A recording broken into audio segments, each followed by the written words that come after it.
You guys, I have a treat for you today because I get to interview Lisa from Farmhouse on Boone. I know that a lot of our listeners are already familiar with Lisa, whether it's through her YouTube or her podcasting channel.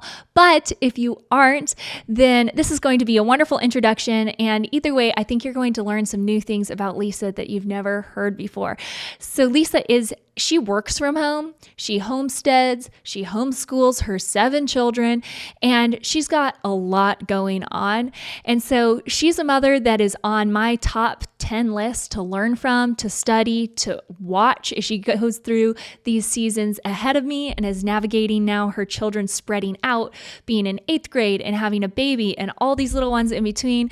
And so if you are in a season of motherhood where you are wanting a woman to look to, or you're in a season of motherhood of just wondering how to keep everything going and how to juggle friendships and a marriage and children and all that, then I know that there is something for you in this episode. If you enjoyed it, feel free to share it. We love when you guys screenshot it and tag us in stories so we can share that.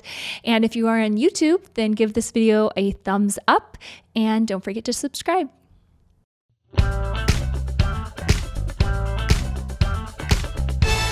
The Now That We're a Family podcast. Lisa, I have just briefly introduced you to our audience, but I would love to hear from you in your own words.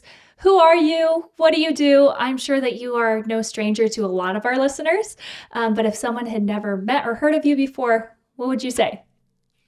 Okay, I have a podcast, Simple Farmhouse Life, and a blog, Farmhouse on Boone, and I'm the mother of 7 kids, 2 girls, 5 boys. I've been married for 15 years and we homestead. I don't know why I say that. We don't grow all of our own food. That's why the quotes. We have a dairy cow and chickens and we enjoy doing a lot of that kind of stuff. Yeah, I feel like you have like your whole sourdough concept. Like you were doing sourdough before it was cool in 2020, like decades before. I know my husband yesterday, he was like, when did you start doing sourdough? Because he was looking through one of our old memory books and he said, I saw one with you and Johanna when she was a baby. I'm like, yeah, Luke, I've been doing sourdough for 12 years. Yeah, all the rest of us have signed on in the last 2 years, and probably dozens and dozens of, if not hundreds of our listeners have used your tutorials. So thank you for that advice. But what does this season of motherhood look like for you right now? You are homesteading, you homeschool, you work from home. That's a lot all going on. It is. And I really enjoy your podcast, you and Elisha, talking about how you find balance, because you guys have a very similar situation to us in that you both do your businesses from home and you homeschool. With that, there's a lot of plate spinning and it's really important to put boundaries in place. So right now with us, we are in a season where we have older kids and younger kids, which is so different than I ever expected. And I think whenever you have little kids, it's not something you really think about, but it's very spread out and not as controlled. I don't know if that really makes sense, but it's never this little, okay, we're all going to go do this now. And now we're all going to go do this. And let's get in the car seats and let's go here. It's just a very different situation than I thought. And in some ways it's really a lot easier, but then in some ways it's a lot more challenging. So the season of motherhood involves a lot going on, a lot of plate spinning. We have to reevaluate constantly. My husband and I talk about what our goals are and our priorities and what our schedule should look like. We need to revisit it every month, I feel like, because we have an 8th grader and we have a 1-year-old. And so there's just a lot of in between there. Yeah. Okay. So I want to hear a little bit more about this because this is my worst fear probably is the spread, when you get to the spread. Because like you said, you have these older kids, you have these little kids, and it's do you guys do things all together? Do you kind of have your husband take the older half and do stuff? You take the younger half or vice versa? How do you kind of do that on a day in, day out basis? Say with homeschooling or with social activities? Okay, and just really quick, if anybody saw me doing this, I think I saw that I had flour on my nose. So I was trying to see if I did. So perfect. I was just photographing sourdough pizza right before I came out here. So we divide and conquer a lot, which I never really saw us doing. And I sometimes think we shouldn't, but it just makes the most sense most of the time. So like last night, Luke took the oldest 5 to our church's Awana's program. I stayed home with the 2 babies. And then usually on Thursday nights, which we're doing something different today, but normally I have something that I take the oldest 4 to, and then he stays home with the 3 younger ones. Right now, a few kids are inside, a few are napping, a few of the boys are helping him split wood and do that. So it is a lot of like dividing and conquering. And then this morning during our school time, that's something that we kind of do together. Now at the start of the school year, we made a new plan that I would go one-on-one with this one particular child and then the toddlers. And then he would do the other 3 older kids. But we ended up like just after a few weeks of trying that out, deciding to just kind of homeschool together. We're all within the kitchen and the living room and just kind of going around with who needs help with what. It doesn't look so tidy like it does whenever maybe you have like 4-2-0, you have this very defined schedule. We do nap at this time. We do lunch at this time. That's how it used to be for me. And now it's just day by day, hour by hour, we're like figuring out what works best. And we try to come up with systems and routines as much as possible. And we do have them. But then you also have to be really flexible to, today, the 6th grader had a really hard math lesson that maybe one parent is better suited to help with. And this other child, it changes every day. So as much as we're trying to come up with exactly what each day should look like, there's still so much flexibility. Like yesterday, my father-in-law stopped by, or no, that wasn't, oh my gosh, it's a long day. That was this morning. It literally felt like yesterday. As I was saying, I'm like, wait a minute, that was this morning. So my father-in-law has randomly sometimes stops by with donuts at like 6:30 in the morning. And so, that changes a little bit of like the morning routine, just a tiny bit, but I'm finding that we're getting better at that, adjusting and being productive, even though things don't look so like this is exactly how the day goes. That's good. Yeah. I think something that, my dad said all the time is Johnsons are flexible. And it's interesting though, now as an adult, having been raised with 11 kids, that flexibility is like, you just need it. And a family and all the kids need to be flexible too. But I do think it's something that me and all my adult siblings have now in our lives is we're just really quick to adapt. And so I think it can be like a great skill set too, to give your kids as they're learning that with you. And it's just like, oh, we got to like shift expectations and the attitudes need to shift with it. And we just need to move on to the next thing. Well, yeah. And with so many plates spinning too, I'm sure as a kid, you probably experienced disappointment sometimes because maybe your mom forgot that you had this certain thing going on, but she also had to be at this certain thing. We have that happen. And I have to fight being like feeling too bad about that because I know families who like your family had 10, 11 kids and their kids are so used to that disappointment of like, oh, whoops, we had the schedule mix up and sorry, now we're going to be doing this. And I find that happening with my kids. But when I was a kid, we all went in different directions. We all had our own thing that we did every day. Like I never really was around my parents. And I think that I would have been like, well, that's what we're doing, Whereas I think my kids are going to be more, hopefully, able to be okay with disappointment that, okay, actually, this has come up. And now, as a family, we're going to work together and we're going to have to do this other thing, even though we thought we were going to do this other thing. Yeah, that's life. I mean, how many times are we thrown a curveball and it's like, that was not what I was anticipating, So the sooner we can get better at returning to joy, I think it could be excellent. It's okay. So that's interesting. So you were raised, how many siblings did you have? I have 3 sisters. So you have 3 sisters. Okay. Mm-hmm. And then did you know that you wanted 7 kids or did that just kind of happen or?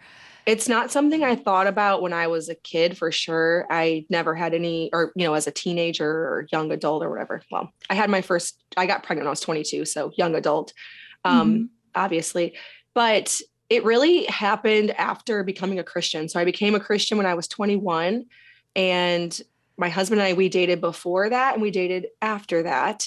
And we got married pretty quick after that. And it quickly became something that we were just excited about, just homeschooling. When I was pregnant, we were going to homeschool. As soon as I was pregnant with my first, I wanted as many as the Lord blessed us with. And so it wasn't something that I necessarily thought about at all when I was a teenager. My mom would probably tell you that I said I didn't want kids at all, which I probably did say. She's told me that. I'm not like some people are really natural with kids. My sister is that way. Anybody's baby, she knows exactly what to do. I'm good with my own kids, but that was definitely after becoming a Christian thing for sure.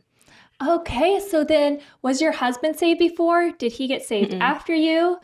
Because of you, or did you have kind of a conversion together, or like how did that look? Yeah, he was saved first. Okay. And so we did break up for a little bit because I definitely was not. And then after that happened, I still wanted to have him. And so I started going to church. I was kind of not very receptive of it, but then at some point it broke through and it all made sense to me. And yeah, so it was a pretty short time. It feels like a long time, but it was probably only like a 6-month, very momentous time of my life. Wow. Yeah, that's crazy. I never knew that. That is so cool. Yeah. And so then it's also so awesome just how the Lord can like instantly change our heart towards what he desires and be like, oh, I want open arms for these things. And I mean, I can relate to just like not being the baby person. I still like, I'll get handed one of my nieces and nephews and I just like tense up. I'm just like, Yeah. What do I do with this child?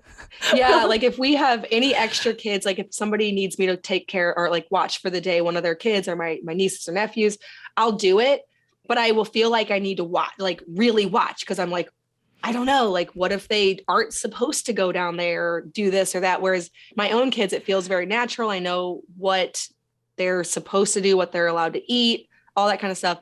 But yeah, I am not a natural I never was a babysitter as a kid. My sister did all of that. Like she helped I'm the oldest of 4 and she helped with the little girls, like way more than I did. She just is much more natural. That's interesting. Yeah. Maybe it's an oldest thing.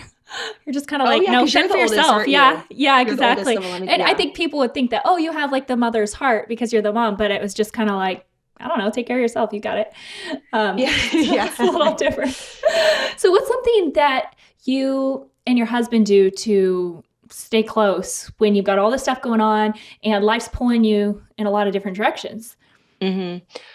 We have to talk a lot and we both aren't natural talkers. Okay. I don't, which people would think I am because I have a podcast and everything, but I'm not one to share like every little thing. Like I think some women, it comes really natural to them to be like, I'm feeling this way or I'm feeling that way. I'm not as in tune with my feelings and like sharing those with other people. I'll mostly just not say anything. And so communication is a challenge for us. And so the way that we are able to do that is by, like this morning, we were talking about how we need to put in our routine a daily walk. And we have older kids, so we could do that now. We could leave them all back and go on a walk. We're going on a date night tonight. We try to do a date night once a week so that we can just talk, because if we're not together, like we're together all day, but it's very much like, okay, like laundry, food, kids, homestead stuff. Like it's very like interactions that require logistical type things. But for us just to sit and be like, so how's it going? What are you thinking? What do we need to readjust, or how are you feeling? We almost have to go just the two of us and be like, okay, here we are. Now we got to talk. Yeah. And I feel like, especially with older kids, like you said, it can be cool because now your older kids can facilitate you guys getting away a little bit more. And I feel like but that also becomes necessary when you have older kids, because you can't just have a conversation in the middle of them. Right. To the same way that like we can. I feel like Elisha and I are just now being like, okay, Leon's just like way too engaged in this conversation. We need to have this somewhere else, So then you start to feel a little bit like, okay, when do we get those times? It's just us. Yeah. And they stay up later. The older kids, they're not tired at 7:30, 8 o'clock. Whereas whenever we just had little kids, you can talk in front, you can say whatever. They're not really picking up on it. Also, they go to bed early, but it is different when they're older. Yeah. And you just have all that stuff going on. That's good though. So, okay. So you have homesteading, business, homeschooling. I mean, all the life in between those things. Yeah. Which one of those do you feel like takes the most of your energy on a daily basis? Or I'm sure it's constantly changing. Maybe what's the most taking in this season? So I would say mentally for me, it's definitely the business, not time. Well, yeah, not time wise. The most time that it takes for me is definitely homeschooling. That's where we spend our waking time until 1 PM is between like chores and homeschool, all of like the kid stuff. But I'm sure, as a business owner, there's a lot mentally that's devoted to that. So we're definitely trying to put systems in place and some boundaries in place to make that less of a thing. But I would think that's probably what takes like most of my brain space up. Yeah. Yeah. Especially when you're an idea person and you have all these balls in the works and Right. just the ideas just constantly coming and coming and coming. Yes. Yes, exactly. I can't imagine too, because you're just a lot further ahead than where I'm at in all areas of life and business and motherhood and a solid chunk of years. And I just feel like how has that, I don't know, like, okay, so how do you navigate right now working? Like what's your schedule for that? Is it kind of all encompassing? You do a lot of things. Yeah. So my office hours, I don't know why things are going in quotes right now. I guess because when we set these out, I was supposed to stay very much within them, but I do find myself like pulling out my computer after bedtime, like, okay, I got a couple more things that didn't happen in those times. In our ideal situation, my office hours are between 1 and 4, Monday through Thursday. And so that is 12 hours a week, obviously. And that's supposed to be it. And I think as we've set those out, because we just set those out at the end of summer, like, okay, we need to really buckle down now that school time is starting. We need to make this very like within the rails, like we have to have the certain time. I think whenever we first set them out, that seemed very doable. And now I'm coming to terms with the fact that a few things have to go in order for that to be possible. And my husband very much wants the 1 to 4 Monday through Thursday and me not to get my computer out any other times. I very much want it as well. It's definitely like I could work nonstop. And so it's more of a difficult thing for me to do. But we are basically having to decide, which we've talked about what we're going to do, that a few things have to go, that I can't actually get done my whole, like what I have currently going in those 12 hours. So that's something that we very much want to do, is only those 12 hours, not opening up my computer to take an email at noon or 9 at night or, all of that stuff. So. Yeah, no, I can definitely relate to that, because I feel like at the beginning of the school year too, we were like, okay, I'm only going to work during naps, which a couple hours a day. And then like 2 weeks in, I was like, I'm just getting behind and I'm never going to catch up. Right. Exactly. Like I'm just letting little things go and it doesn't really matter, but it's like, eventually it's this huge mountain and it's like, I need all day to work on this, or someone needs to take it or something, because it's not working. Or like you said, cutting something out. Yeah. So the first thing I did was I hired a few more people at the beginning of the school year. But even with that, there still has to be a few things that have to go, because I'm still too involved in too many things for it to fit in those 12 hours, which it needs to. It needs to fit in those 12 hours. So it's going to have to slash a few more things. Yeah, no, that makes sense. So what are the things that take the most time for you in your business? So you create courses, you blog, you have YouTube, you have a podcast. I don't even know what all you've got going on. You write emails. That's pretty much it. Yeah. Okay. So the thing that takes the most, which is really silly whenever I say this out loud because it doesn't earn the highest income, is YouTube. And I know that you and Elisha talked about how pretty quick into YouTube, I found that episode very inspiring. You guys were like, okay, this is just too much. And he kind of cut the cord on that whole thing. So one of the things that we are, I don't even think I should say this out loud, but we're thinking about going down to 1 video a week, which I have said this many times and then I end up not doing it. So yeah, we'll see. How many are you doing currently? I've done 2 a week for 5 years. Wow. And it's well, yeah, that's true. That is what it is. So, I know, well, the reason that I'm hesitant to do that is because I have a few things that kind of spin off of YouTube. So like I spend a lot of time creating YouTube content, and then I have a blog writer who helps me from those, like the recipes I made and whatever I talked about, keyword research things to put on the blog. And then an Instagram girl pulls footage to make into reels. And so I guess I'm a little bit afraid that a lot of like what's spinning off of that will suffer if I cut down to one a week. But I think if I'm very strategic about it, I could. But right now I'm so on the wheel that it's hard to even step back and be strategic, because like there's not enough time to be like, okay, well, what type of videos would I have to create in order for everybody to still be able to do all of their work if I only make one a week? So that's the challenge. Yeah, no, that totally makes sense. I know. I feel like that's something that we've talked about too, with going back actually to the long form content with YouTube, just for the sake of being able to cut it and splice it and put it a bunch of different places. Yeah. Because that is a benefit to it, because it's annoying to take all that time and put into stories, which is like just disposable content, and then you're writing a separate blog and then all this. And it's like, if I just created a video, it might be easier, In some ways it is. Like I used to spend so much time on Instagram, and now I don't do anything on Instagram. That's all just like, I don't even have the app on my phone. That's all something that somebody else can do because of all the content I create on YouTube. So I do occasionally take some vertical footage and upload it to Drive for her to turn into a reel, but for the most part, it's pulled from YouTube content. And so I sometimes wonder if I would spend even more time. I think a lot of people spend a lot of hours on Instagram.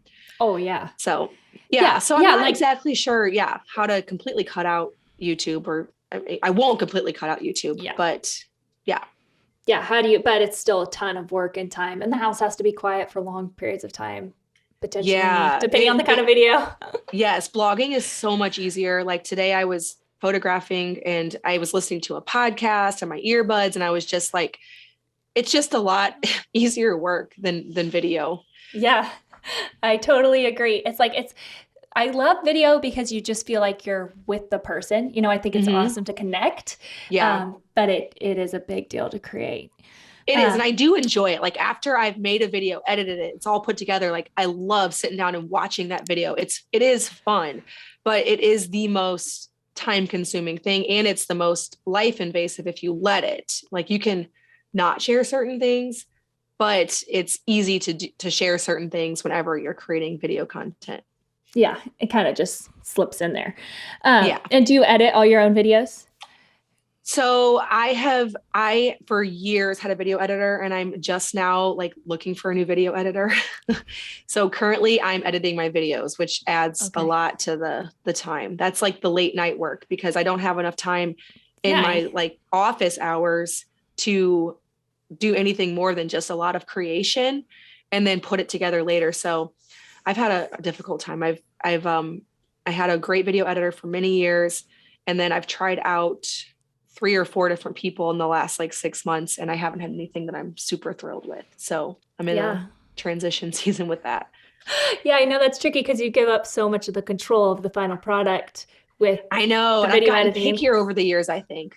Like I just really know what I want, And so it's really hard for somebody to get into your brain and want to be able to do what you want them to want to create your vision. And I think too, sometimes when you get creatives, there are people who kind of gravitate towards that space. They have their own vision for it.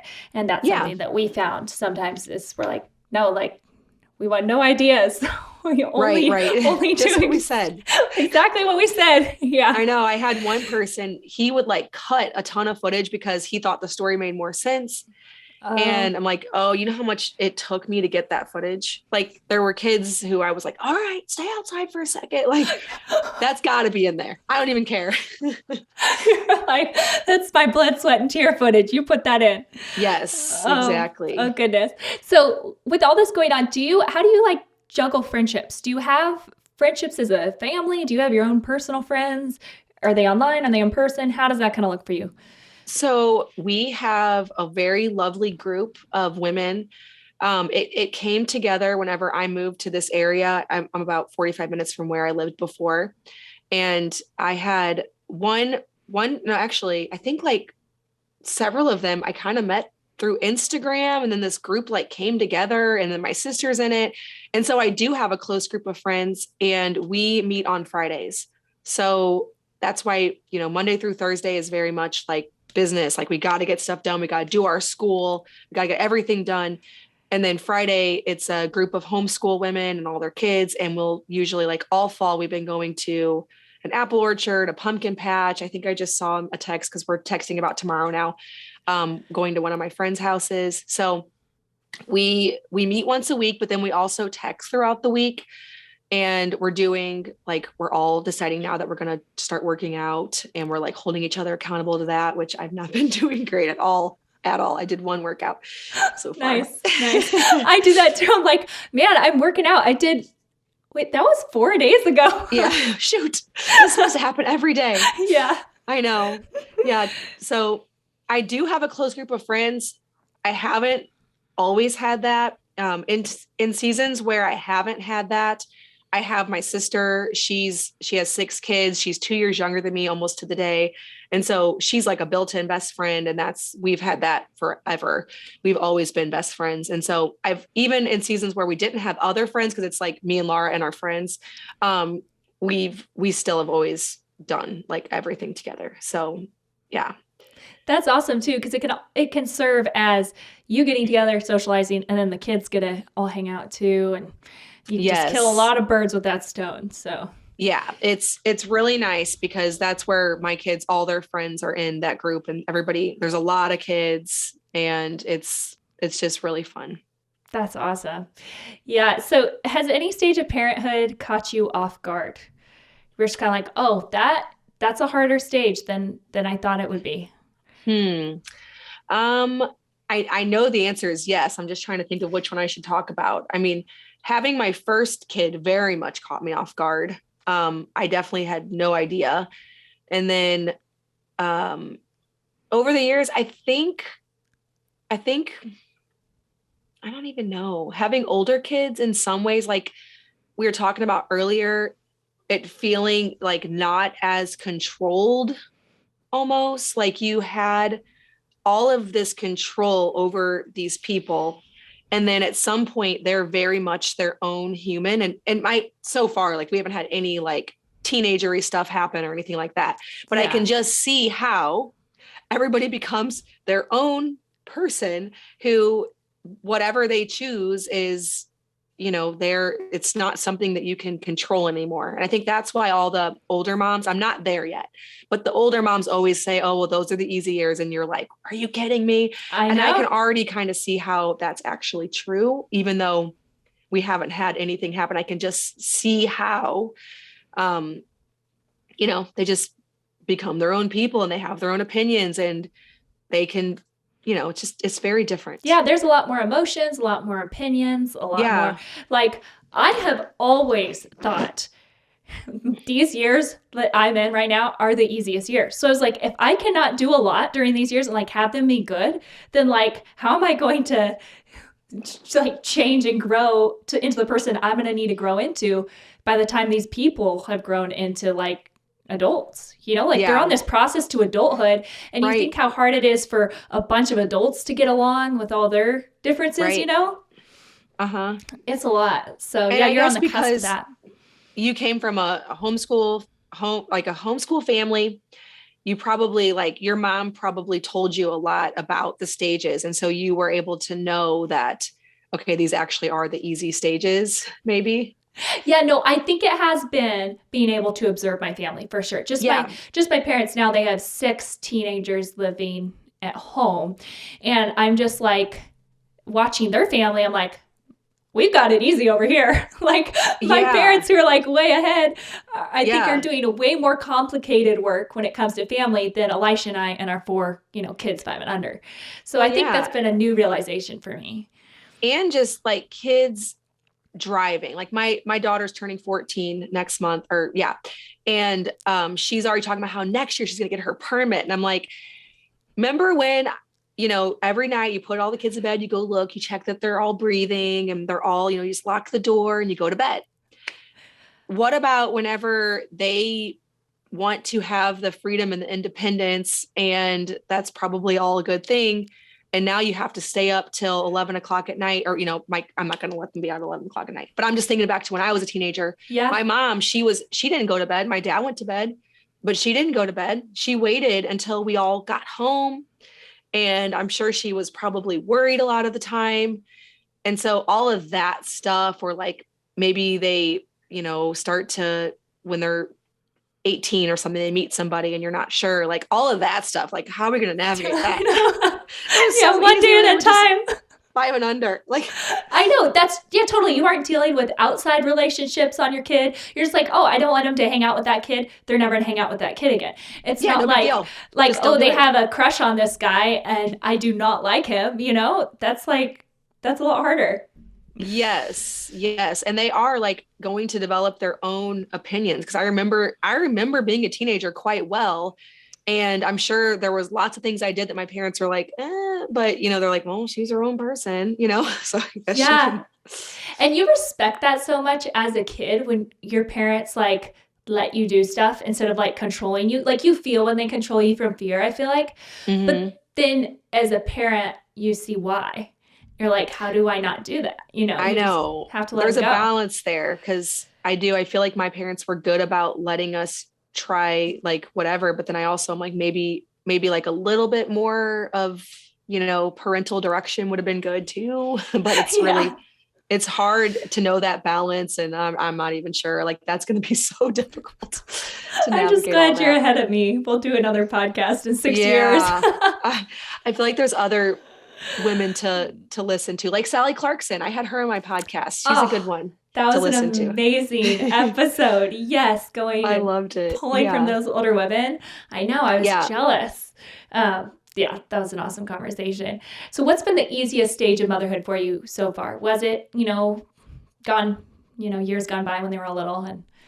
Well, so I think the newborn stage is the easiest. And I know that is so not normal, but my sister and I both agree that the newborn stage is the easiest. I think it is. They're just so snuggly. I don't know. They just keep them on you all day. And I do stuff a little bit different, I know, than you do, which is totally fine. I've looked into some of your stuff, like, well, maybe that makes sense. Like maybe if you do certain things when they're younger and you don't just completely embrace like having them on you at all times, maybe you don't have this hard transition at like 10, 11 months that we always have. So I can see the value in that. Yeah, there's pain both ways, like there is gives and takes.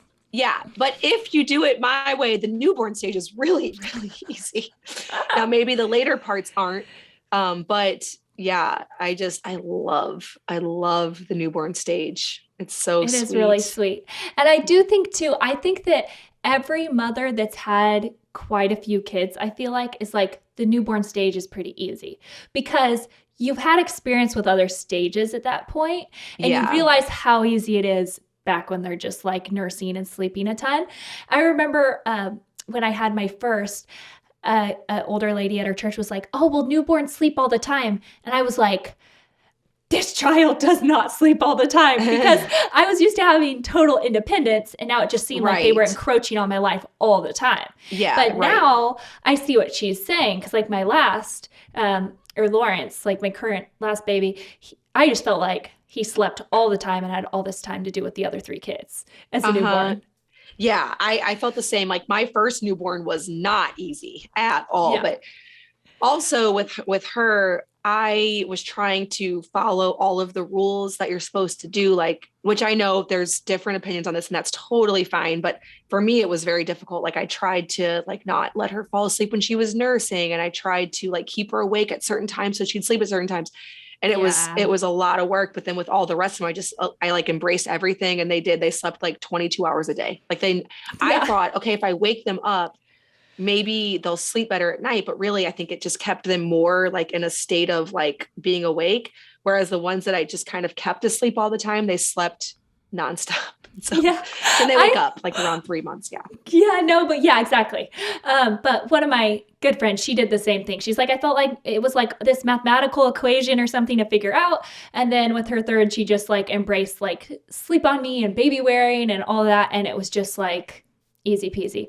So Right, yeah. I do think that like, I think that's one thing that the whole mother culture has kind of wrong with it is we all have all these opinions, right? And then the new moms are like, oh, well, I need to do it this way because it works for her. I need to do it this way because it works for her. And everyone's saying it's like, this is the holy grail. Instead of just being like, you got to like, just, it is somewhat, it's quite intuitive. And like your style of motherhood comes out with how you parent your newborn. And you just, I don't know, if you're going against that grain, it's going to rub you wrong and it's going to be hard for your child.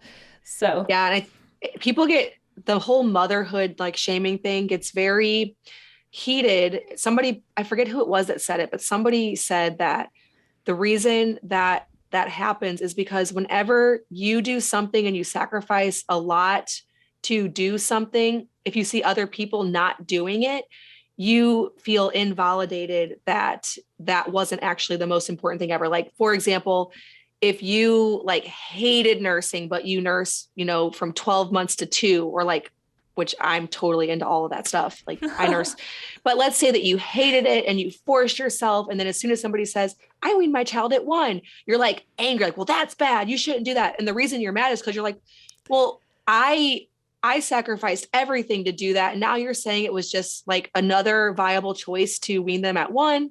That was the first example I thought of. There's a lot more examples. No, that's good. Nurse that's well past really 1. Good. But yeah, like whenever you wrap up all of your, like, I'm a good mom because I did this. Now somebody else is saying that you can do something, not that, and you're still a good mom. Like, yeah. And I bled out my ears to give them like that extra nutrition or whatever it was. Yeah. And then the mom who can't nurse that far is going like, oh, I just failed my child or whatever. So yeah, I think it's all like, that's really interesting. I think that's true. When you sacrifice a lot, you want to know that your sacrifice was worth something. Right. And it feels like someone is discrediting it to say, you don't need to do that, or I didn't do that, even if that's not the intent at all. And I'm sure that happens with you with the sleep training thing. Like people are probably like, wait a minute, you can't just do that. You're telling me you can get sleep when you have a baby? Like, that's not right. Exactly. Like, oh, you must be mistreating the baby. Instead of being like, well, for some moms, this is going to be an easier route. And for some moms, just being like, forget all the time zones, and just live my life is going to be easier for them. Right. Yeah. So, yeah, no, that's good. Okay. So I'm going to let you go here in a few minutes. But one last question. What's something you've had to work to overcome as a mom? I think sometimes a lot of people looking up to you or looking up to anyone is seeing like, oh, like I could never be like Lisa, right? She has all these kids and she has all this stuff she's doing. And so what's something that's kind of been more challenging for you in motherhood? There's been a lot of things that have been more challenging for me in motherhood. Trying to think of like the best one to share. I find just one thing would be just keeping everyone organized. Like whenever we go somewhere, my sister, she always has like this little cooler with all of her water bottles in it. And it just recently occurred to me that, okay, my kids need water bottles. We need to be able to find them so that when we go places, we have water. But then also just, like I get frustrated with my kids. Like people are always like, you're so calm. I'm like, you see my videos whenever kids are napping or they're outside, and just like everybody, like, well, not everybody, I'm sure some people are way, way more patient than me, but the kids, they don't always do exactly what you want them to. And that's frustrating. Or, I get frustrated. Just every stage of motherhood has been challenging, I think, for me in some ways. That's true. I mean, I would assume that's the case. I feel like it's that way for everyone. I feel like some stages are harder than others, but there's always something that you're having to work through or learn, like, because we've never been there before. Yeah. And then with the business too, one of the biggest things I struggle with is like putting it away and just being completely present with the kids. I know you and Elisha got light phones. I did that actually for 5 months, and I ended up finding several things like my group text with my friends, like very, very challenging. And so I ended up taking several apps off my phone. And like I took the email app off my phone, Instagram, Facebook. And so now I've put some things in place to where my phone's just not all that appealing. Like it does the things it needs to do, like receive texts and all that kind of stuff. But I have to put those things in place. Whereas like my sister, she's like, well, I just, if I don't want to get on Instagram, I still get on Instagram. I'm like, well, that's cool for you. For me, that's like near impossible. Like if it's on my phone, I'm going to get on it. Yeah. It's like this twitch, like my thumb still like will have this twitch if I get on like someone else's phone. I'm like, why am I even on your Instagram app? But no, that's really it. I feel like it's like those 3 apps, not like, I feel it's those 3 apps. It's those 3 for what me. What make the iPhone deadly. If you take those off and you keep them off somehow, then that's great. You have all like I have the Pinterest app and it's fine, but it doesn't like, I'm not like, oh, gotta get on Pinterest. Like I gotta, like maybe if I'm a little bit bored, I might pull up Pinterest, and so I do still have that crutch of like, if I'm bored, I can find something to satisfy me, but it's not near the draw that those 3 email. Like, why do I have to check my email 500 times a day? That makes no sense. There's never something that urgent that I need to check. And then Instagram, I know all this random stuff about all kinds of people, like what's going on in their lives, and that I don't need to know, Yeah, no, actually, you really inspired me. Your video when you decided to get the light phone and just try that out. I was like, okay, if Lisa could do this and still not have her business plummet, I'm going to try it. And so that's cool because I feel like it made me think differently of like, okay, I can do this without the apps and without being able to manually do everything myself. Because ultimately, like you said, you have someone running your Instagram now. So you aren't actually going on there because that's the hard part. You go on there to work and then you end up just like doing random stuff, Yeah. Like just yesterday, I put the app on my phone because I told someone like months ago that I would post a picture of my son for his first birthday on this thing that she crocheted. And so I got it on my phone and like, I posted the pictures because she's creating reels and all of this, but like, this is like kind of a real time thing that I wanted to post. Totally. It would have taken more time for me to like upload, text her and all that kind of stuff. So I like got sucked in like all day. I was like reading the comments, like, oh, so-and-so liked this, like so-and-so, like, it's just, it's so, like now I need to check all the feedback of what people think of the photos of my son. Like, it's just so, it just the humanity in all of us. It's like we're just all the same, and they know that. The algorithm knows that and everything. So we're just responding how we're supposed to respond. But it's kind of frustrating when you realize, like, why am I out of like control of this almost? Because it just happens, and then I look back and I'm like, oh wow, I didn't plan on checking up on all that or doing all that today. Right? Yeah. And when I got the light phone, so many people commented like, well, that just seems silly. Why don't you just not get on the apps? I'm like, cool for you, but like, that does not work for me. I don't know if it's something with my personality, but I have come to realize that is just not how it works for me. Like I have to put a few things in place or I just like do. I feel like even that is something that people will like, maybe it's kind of like that thing with motherhood where they feel like potentially judged by you saying that this isn't like a worthwhile thing to spend time on. And so it's like, well, I just don't get on the app when I don't want to get on the app, but it's like, actually, like when you look at stats, everyone's getting on the app for hours a day. You know what I mean? Right. Like it's the unicorn it's not your average person. And I think some people like, I really believe my sister, like she just so different. My sister is too. She's never on her. Yeah, she just doesn't like, she's just not interested. Like we're very interested in different things. Like we're great friends, but we're interested in different stuff. And she's not like the type of person who gets inspired to like do something to her home. She just doesn't have that personality. She's very much like, get this done. And then now I'm going to go like do this other thing. Like, I'm not like, well, what if so-and-so, like I check on this thing and see like what wallpaper and this and that somebody used. And she doesn't have that. And so it really isn't hard for her. But I think, like you said, for the large majority of people, if you tell me you're on your phone, I just know you're lying because the stats are out there.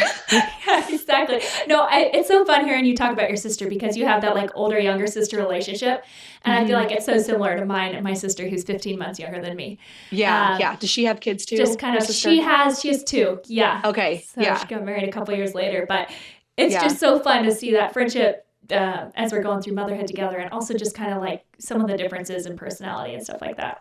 It's really fun as your kids grow to observe just how different they are. And maybe you won't have that quite dramatic, but like, I guess we must have married really different people because our kids are so different, and it is so fun for us to observe. Like we could talk about it all day, every day, just how like they just do everything differently. It's so weird.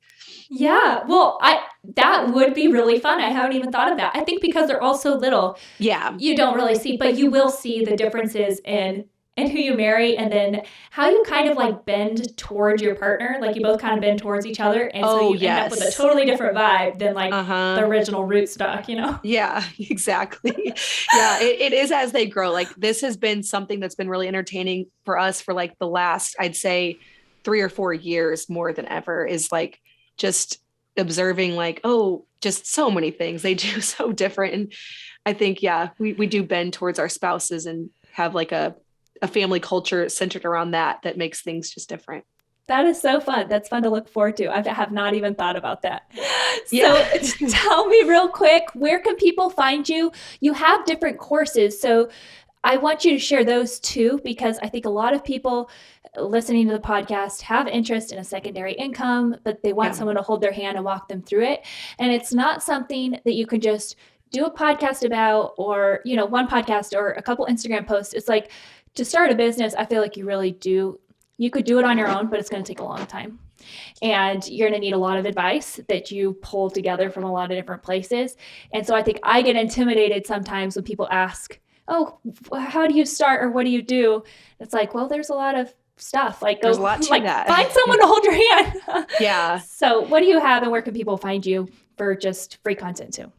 Okay, so my courses, I have a blogging course, which is my first and original course. It has the most traction. Like we have a members only group that's very active, and it just stays very updated.